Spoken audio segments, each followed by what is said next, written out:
Hey, it's Kevin. Welcome back to the video blog. Always here at kevinmason.tv, kevinmasonblog.com. Of course, if you prefer, you can always find us on YouTube or on Google or on Yahoo or a multitude of video sites on the internet. Today we're talking about famous people, talking about celebrities. You know, it's funny when people find out what I do or what I've done for a living.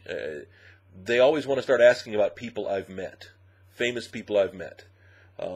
It's kind of funny. I grew up in a media household. I grew up with a father who was on radio and television, so I met famous people along the way. I think the first celebrity, I should say celebrities I ever met, was when we were living in Cheyenne, Wyoming back in the 60s, when Ken Curtis and Milburn Stone, now I'm dating myself here, Doc and Festus from Gunsmoke, the famous TV show Gunsmoke, came out for the Cheyenne Frontier Days Rodeo, and my dad interviewed them, and I had a chance to meet them on the TV set, and there's a picture somewhere in my family files of me with Doc and Festus. So I started meeting a lot of people, everything from athletes to politicians to celebrities and to performers. Of course, with a nearly a 30-year career in country music, I've met almost everybody who's ever, I wouldn't say ever been on the radio. Most people who've been on the radio in the last 30 years, to put it mildly. There are a couple of people I haven't met, and a lot of those are personal reasons why I choose not to. Because, well, let's face it, they're human too. You hear the old story, they put their pants on one leg at a time, and it's very true. You can meet a celebrity one day and have a great experience with them, and then the next day if you meet them, they're just a horrible nightmare. I'll never forget my first brush with a celebrity or with someone I really wanted to meet and walked away very disappointed.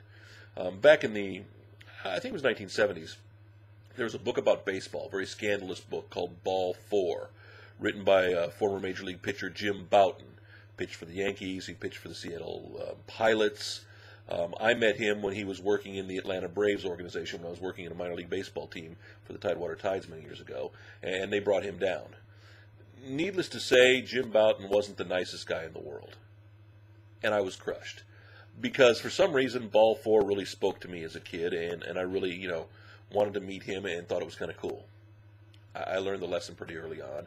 I've had that experience, time and time again with celebrities, even knowing that I could be a tastemaker, even knowing that they were supposed to, impress me or make me feel special because I was going to play their records on the radio. Now I'm just a cog in the music industry wheel, and it really doesn't matter what people think of me or if people meet me. I don't get excited about meeting many people. I spent over 10 years in Akron, Ohio, which is the home of LeBron James, now the world-famous basketball player. I met LeBron James when he was a freshman in high school because my AM radio station, WAKR, carried every one of his high school basketball games for 4 years. I've actually eaten 2 tables away from him at the Outback restaurant in Akron, Ohio. I've run into LeBron a bunch over the years. I don't know him. He wouldn't know me. But needless to say, I'm not going to go up and talk to him. Some people think he's a great guy. All I know is he didn't speak to me for the 4 years he was in high school. He was just a high school athlete then. Yeah, he knew he was going on to bigger things. You kind of know what you're walking into.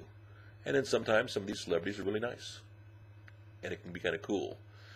But I think it's the nature of the beast.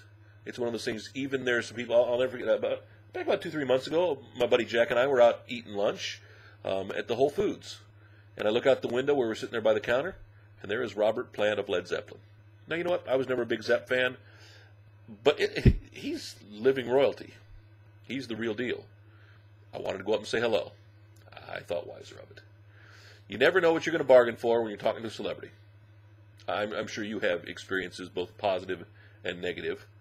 The question is do you want to actually talk about the negative thoughts about the celebrities? It crushes. I'll never forget when I was talking with people in radio, and you never wanted to crush their belief that their favorite star was going to be a good person. Back tomorrow, another video blog. Something to think about. Celebrity, the upside, the downside. See you.